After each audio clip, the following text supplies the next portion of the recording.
Hi friends, ഇന്നത്തെ വീഡിയോയിൽ ഒരു സിമ്പിളായിട്ടുള്ള കുറച്ച് കാര്യങ്ങളാണ് പറഞ്ഞുതരാൻ പോകുന്നത്.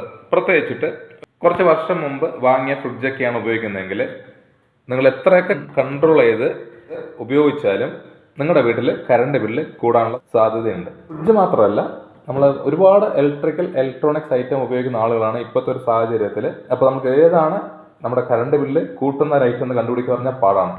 അപ്പോൾ നിങ്ങളൊരു കാര്യം ശ്രദ്ധിക്കുക, ഇതുപോലെ കുറച്ച് പഴക്കം ചെന്ന ഫ്രിഡ്ജാണ് ഉപയോഗിക്കുന്നതെങ്കിൽ തീർച്ചയായിട്ടും നിങ്ങളുടെ കറണ്ട് ബില്ല് കൂടാനുള്ള സാധ്യത ഈ ഒരു ഫ്രിഡ്ജാണ്. ഇതുപോലുള്ള മിസ്റ്റേക്കുകൾ ചെയ്യാറുണ്ട്. അപ്പോൾ ആ മിസ്റ്റേക്ക് എന്തൊക്കെയാണ്, അത് കറക്റ്റ് ചെയ്ത് കഴിഞ്ഞാൽ നമുക്ക് കറണ്ട് ബില്ല് നല്ല രീതിയിൽ കുറയ്ക്കാൻ പറ്റുന്നതാണ്. എല്ലാ ദിവസവും കണ്ടിന്യൂസ് ആയിട്ട് വർക്ക് ചെയ്യുന്ന ഒരു സാധനം നമ്മുടെ വീട്ടിലെ ഫ്രിഡ്ജായിരിക്കും. അപ്പോൾ ഫാനാണെങ്കിലും TV തുടങ്ങിയ സാധനങ്ങൾ നമ്മൾ ചില സമയങ്ങൾ ഓഫ് ചെയ്യാറുണ്ട്. പക്ഷേ ഫ്രിഡ്ജ് മാക്സിമം നമ്മൾ ആരും ഓഫ് ചെയ്ത് വിടാറില്ല. നിങ്ങൾ ഈ രീതിയിലുള്ള ഫ്രിഡ്ജ് ഉപയോഗിക്കുന്ന ആളുകൾ തീർച്ചയായിട്ടും ശ്രദ്ധിക്കേണ്ട കുറച്ച് കാര്യങ്ങളുണ്ട്. എന്തൊക്കെയാണെന്ന് പറഞ്ഞുതരാം.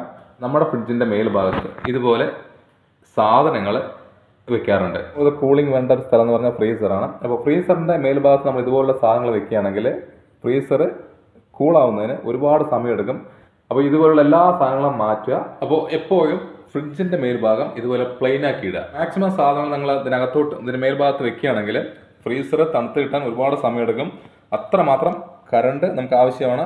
അതുപോലെ തന്നെ ഫ്രിഡ്ജിലെ കംപ്രസറിന് നല്ല രീതിയിൽ വർക്ക് വരുന്നതാണ്. ആ ലോഡ് കൂടുമ്പോൾ പെട്ടെന്ന് കംപ്ലൈൻ്റ് ആകാനുള്ള സാധ്യതയുണ്ട്. ഉപയോഗിക്കുന്ന എല്ലാവരും, അത് പുതിയ തരം ഫ്രിഡ്ജാണെങ്കിലും പഴയതാണെങ്കിലും, മേൽഭാഗത്ത് യാതൊരു സാധനങ്ങളും വെക്കാതെ ഇങ്ങനെ ഫ്രീ ആയിട്ട് വിടുക. പഴയ ഫ്രിഡ്ജുകളിലെല്ലാം കോയിൽ ഫ്രിഡ്ജിന് പുറത്തോട്ടായിട്ടാണ് വരുന്നത്. ഈ ഫ്രിഡ്ജുകളിലൊക്കെ ആണെങ്കിൽ നമുക്ക് ഇതുപോലെ കോയിൽ പുറത്ത് കാണാറില്ല. പൊതുവേ ഈ ഫ്രിഡ്ജ് എന്ന് പറയുന്നത് നമ്മുടെ AC വർക്ക് ചെയ്യുന്ന പോലെ തന്നെയാണ്. ഇടയ്ക്കിടയ്ക്ക് കട്ട് ഓഫ് ആയിട്ട് വീണ്ടും അത് സ്വിച്ച് ഓൺ ആവുകയാണ്. എപ്പോഴും ചുമരിൽ നിന്നും നമ്മൾ നല്ല ഒരു അകലത്തിൽ വേണം ഫ്രിഡ്ജ് വെക്കുന്നതിന്. മാക്സിമം ഒരു അര അടിയെങ്കിലും നിന്ന് ഫ്രിഡ്ജ് മാറ്റി വെക്കുക. ഇടയ്ക്കിടയ്ക്ക് കട്ട് ഓഫ് ആകാതിരിക്കുകയും ഫ്രിഡ്ജ് എപ്പോഴും വർക്ക് ചെയ്തുകൊണ്ടിരിക്കേണ്ട ആവശ്യം വരും. ആ ഒരു സാഹചര്യം വരുന്ന സമയത്ത് കറണ്ട് ബില്ല് നമ്മൾ ഉപയോഗിക്കുന്നതിൻ്റെ ഇരട്ടി കറണ്ട് ബില്ലാകാനുള്ള സാധ്യതയുണ്ട്.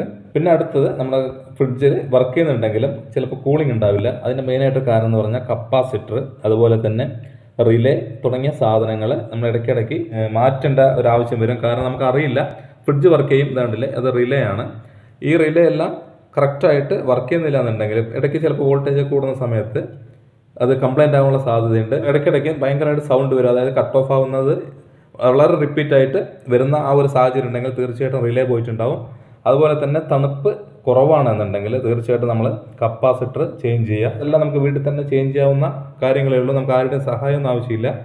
പകല് നിങ്ങൾ സ്വിച്ച് ഓഫ് ചെയ്ത് കഴിഞ്ഞാൽ പെട്ടെന്ന് ഫ്രിഡ്ജിനകത്ത് കൂളിംഗ് കുറയുന്നതാണ്. അപ്പോൾ 3-4 മണിക്കൂറെല്ലാം നമുക്ക് ഫ്രിഡ്ജ് ഓഫ് ചെയ്തിടുന്നുണ്ടെങ്കിൽ രാത്രി നിങ്ങൾ ഓഫ് ചെയ്തിടുന്നതാണ് നല്ലത്. ഫ്രിഡ്ജിനകത്ത് തണുപ്പ് പെട്ടെന്ന് കുറയില്ല. അപ്പോൾ വലിയ കംപ്ലൈൻറ്റ് ഇല്ലാതെ ഇപ്പോൾ സാധനങ്ങൾ അതുപോലെ ചീത്തയാവാതിരിക്കും.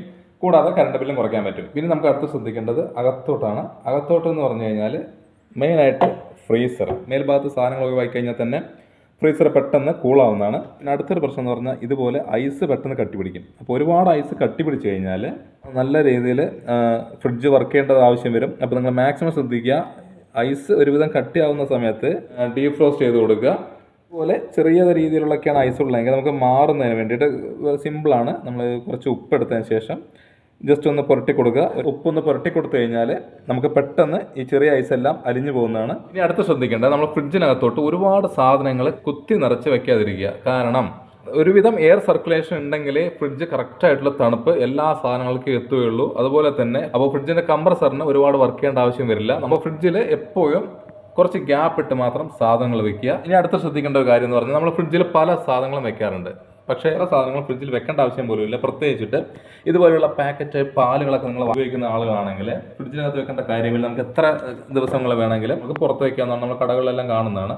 പൊട്ടിച്ചാൽ മാത്രം നമുക്ക് ഫ്രിഡ്ജിനകത്തോട്ട് വയ്ക്കുക. ഭക്ഷണ സാധനങ്ങൾ നമ്മൾ ഫ്രിഡ്ജിനകത്തോട്ട് വെക്കുകയാണെങ്കിൽ അത് ഒരുവിധം, അതായത് നോർമൽ ടെമ്പറേച്ചർ ആവുന്നവരെ നമ്മൾ പുറത്ത് വെച്ചതിന് ശേഷം മാത്രമേ ഫ്രിഡ്ജിനകത്തോട്ട് കയറ്റി വയ്ക്കാൻ പറ്റുള്ളൂ. ചൂടോടെ നമ്മൾ ഫ്രിഡ്ജിനകത്ത് സാധനങ്ങൾ വെക്കുകയാണെങ്കിൽ കറണ്ട് ബില്ല് കൂടുന്നത് മാത്രമല്ല അത് പെട്ടെന്ന് ചീത്തയാവുന്നതാണ്. അപ്പോൾ ഒരു നോർമൽ ടെമ്പറേച്ചർ ആയതിനു ശേഷം മാത്രം ഭക്ഷണങ്ങൾ ഫ്രിഡ്ജിനകത്തോട്ട് കയറ്റി വയ്ക്കുക. നല്ല രീതിയിൽ തണുപ്പ് ആവശ്യമാണ്. അപ്പോൾ കംപ്രസർ അതിനനുസരിച്ച് വർക്ക് ചെയ്യേണ്ടി വരും. അങ്ങനെയും നിങ്ങൾക്ക് കറണ്ട് ബില്ല് കൂടുന്നതാണ്. ഫ്രിഡ്ജ് വർക്ക് ചെയ്യുന്ന സമയത്ത് നിങ്ങൾ മെയിനായി ശ്രദ്ധിക്കുക, ഓരോ ക്ലൈമറ്റിനനുസരിച്ച് നമുക്കിതിൻ്റെ സ്പീഡ് കൂട്ടാവുന്നതാണ്. അതിനാണ് ഈ സ്വിച്ച് തന്നിരിക്കുന്നത്. പലരും ഇത് ശ്രദ്ധിക്കാറില്ല. നമ്മളിപ്പോൾ ഒരു 2-ലാണ് വെച്ചിട്ടുണ്ടെങ്കിൽ നമ്മൾ വർഷങ്ങളോളം 2-ൽ തന്നെ വെക്കും. അല്ലെങ്കിൽ ചിലപ്പോൾ 3, 4. നമ്മൾ വെച്ചിരിക്കുന്നത് 2-ലാണ്. കാരണം ഒരുവിധം സാധനങ്ങൾ ഉള്ളതെങ്കിൽ നമുക്ക് 2-ൽ വെച്ച് കഴിഞ്ഞാൽ പെർഫെക്റ്റ് ആയിട്ടുള്ള തണുപ്പ് കിട്ടുന്നതാണ്. മാക്സിമം 5-ൽ ഉപയോഗിക്കേണ്ട യാതൊരു കാര്യമില്ല. 2, 3 ഈ ഒരു ടെമ്പറേച്ചറിൽ വെക്കുകയാണെങ്കിൽ നമുക്ക് ഓൾമോസ്റ്റ് ഒരു സാധനങ്ങളും കംപ്ലൈൻ്റ് ആവില്ല. ഫ്രിഡ്ജിന് വർക്ക് ലോഡ് കുറയുന്നതാണ്, കംപ്രസറിന് വർക്ക് ലോഡ് കുറയുന്നതാണ്, ഫ്രിഡ്ജ് കുറേ കാലം നിൽക്കുന്നതാണ്. അതുപോലെ തന്നെ മറ്റുള്ള പാർട്സുകൾക്ക് കംപ്ലൈൻറ്റ് വരുന്നത് തടയാനും പറ്റും. പഴക്കം ചെന്ന ഫ്രിഡ്ജാണെങ്കിൽ നമുക്ക് ക്ലോസ് ചെയ്ത് കഴിഞ്ഞാലും ഇത് പൂർണ്ണമായിട്ട് ക്ലോസ് ചെയ്യണമെന്നില്ല, നമുക്ക് അറിയില്ല. പക്ഷേ തണുപ്പ് പുറത്തോട്ട് പോയിക്കൊണ്ടിരിക്കുന്നുണ്ടാവും. പഴക്കം ചെന്ന് കഴിഞ്ഞാൽ നമുക്ക് ഇതിൻ്റെ ബീഡിങ് എല്ലാം സോഫ്റ്റ് ആവുന്നതാണ്, നമുക്ക് അതിൻ്റെ കറക്റ്റായിട്ടുള്ളൊരു ക്വാളിറ്റി കിട്ടില്ല. അപ്പോൾ ഇതുപോലുള്ള സാഹചര്യങ്ങൾ നിങ്ങൾ ഒഴിവാക്കുന്നതിന് ഇല്ലെങ്കിൽ അറിയുന്നതിന് ഒരു സിമ്പിൾ വഴി പറഞ്ഞുതരാം. അപ്പോൾ അറിയാത്തവരുണ്ടെങ്കിൽ ഒന്ന് ട്രൈ ചെയ്ത് നോക്കുക. ഫ്രിഡ്ജിൻ്റെ ഡോറിൻ്റെ ഒരു ഭാഗത്ത് ഇതുപോലെ ഒരു നോട്ട് എടുക്കുക. അതിപ്പോൾ 10, 20 എത്ര രൂപ വേണമെങ്കിൽ കുഴപ്പമില്ല, അല്ലെങ്കിൽ കനത്തി വരുന്ന ഒരു പേപ്പർ ആണെങ്കിൽ കുഴപ്പമില്ല. നമ്മൾ കറക്റ്റായിട്ട് ഇട്ടതിന് ശേഷം ജസ്റ്റ് ഒന്ന് വലിച്ചു നോക്കുക. അപ്പോൾ ഇത് അത്യാവശ്യം ടൈറ്റ് ഉണ്ട്.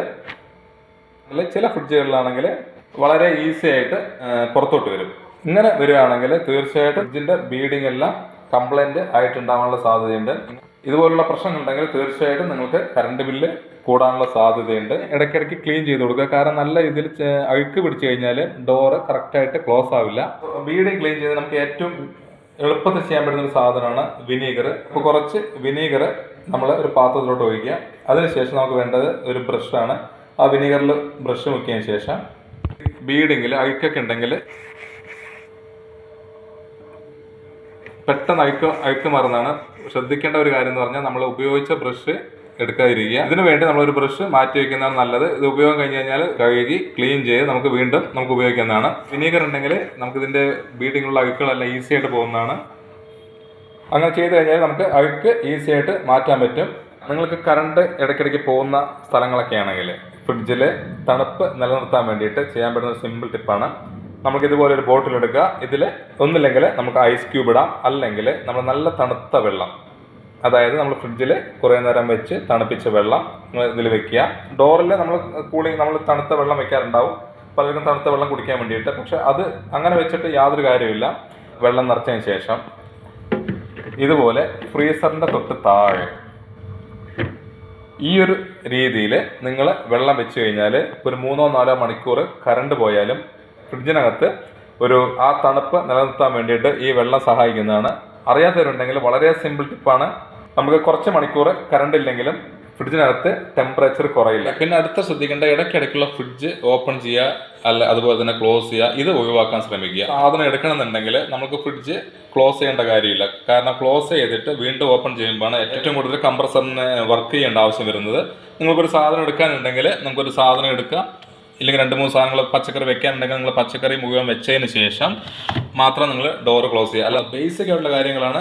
അപ്പോൾ ഇതുപോലെ ഉള്ള കുറച്ച് കാര്യങ്ങൾ നമ്മൾ ഫ്രിഡ്ജിൽ ശ്രദ്ധിച്ചു കഴിഞ്ഞാൽ നിങ്ങൾക്ക് കറണ്ട് ബില്ല് നല്ല രീതിയിൽ കുറവ് വരുന്നതാണ്. അതിനുശേഷം നിങ്ങൾ അടുത്ത ബില്ലിൽ നിങ്ങളുടെ എമൗണ്ട് എത്രമാത്രം കുറവുണ്ടെന്ന് നിങ്ങൾക്ക് അറിയാൻ പറ്റും. അപ്പോൾ ഇന്നത്തെ വീഡിയോ ഞാൻ വൈൻഡപ്പ് ചെയ്യാൻ പോകണം. ഇഷ്ടമായെങ്കിൽ ഒന്ന് ലൈക്ക് ചെയ്യുക, ഷെയർ ചെയ്യുക, കമൻറ്റ് ചെയ്യുക, സബ്സ്ക്രൈബ് ചെയ്യുക.